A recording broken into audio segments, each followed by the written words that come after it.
Olá, bem-vindos ao quarto vídeo de Geologia do 10º ano. Neste vídeo nós vamos falar sobre as placas tectónicas.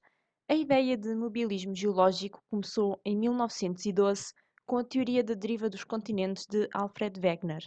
Ao observar a complementariedade que existe entre a costa ocidental de África e a costa oriental da América do Sul, admitiu que no passado os dois continentes pudessem ter estado unidos. Esta ideia de Wegener de que há a deslocação dos continentes uns em relação aos outros deixa para trás a corrente de pensamento fixista que acreditava que a posição atual dos continentes seria a mesma que eles teriam no início da formação da Terra, e assim passou a acreditar-se numa ideia mobilista de que a posição atual dos continentes é diferente daquela que terão ocupado no passado e da que ocuparão no futuro. Podemos então admitir que a superfície terrestre é dinâmica e está em constantes transformações e movimento. Ao longo dos anos, a teoria da deriva dos continentes foi evoluindo e hoje considera-se a teoria da tectónica de placas.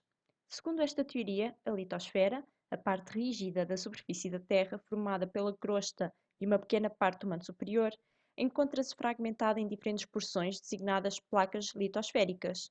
As diferentes placas litosféricas estão em constante movimento de acordo com direções bem definidas. Em algumas zonas, forma-se nova litosfera, o que leva ao crescimento das placas litosféricas, provocando a sua movimentação. E noutras zonas, a litosfera vai sendo lentamente destruída, o que leva ao desaparecimento das placas litosféricas. Este movimento acontece também devido à existência da astenosfera, a parte plástica do manto superior que se encontra por baixo da litosfera. Nas fronteiras das placas, o movimento relativo entre elas envolve grandes quantidades de energia. Logo, a atividade vulcânica e sísmica nestas regiões é bastante grande. Tal como disse, há diferentes limites de fronteiras entre as placas tectónicas, e é isso que vamos ver agora ao detalhe. Nos limites construtivos, as placas apresentam um movimento divergente, ou seja, afastam-se uma da outra devido à ascensão de magma nestas zonas. Estes locais chamam-se rifts e existe, portanto, formação de nova litosfera. Como exemplo de um limite construtivo, apresento-vos a fenda de Silfra, que se fica na Islândia. Esta fenda, tal como o vale onde ela se situa, formaram-se devido à divergência entre as placas euroasiática e a placa norte-americana. A cada ano, estas placas afastam-se 2 centímetros. Devido à geologia deste local, acumulou-se água nesta fenda, possibilitando a prática de mergulho, como vemos no vídeo. Já nos limites destrutivos, as placas apresentam um movimento convergente, isto é, o movimento relativo destas placas faz com que elas se aproximem uma da outra. Estes locais chamam-se zonas de subducção e aqui a litosfera vai sendo destruída. Consoante a natureza das placas envolvidas, nós consideramos três tipos de limites diferentes. O limite oceânico-oceânico, em que há a subducção da placa oceânica mais antiga, pois será essa a mais densa. Com o aumento da profundidade, vai também aumentar a pressão e a temperatura e esta placa acaba por fundir, originando magmas basálticos. Ao ascenderem à superfície, vai resultar na formação de ilhas oceânicas em arcos insulares, como ocorre, por exemplo, no Japão. Já se estivermos a falar de uma placa oceânica e de uma placa continental, a placa oceânica é a mais densa, mergulha sobre a placa continental, formando aqui também uma zona de subducção.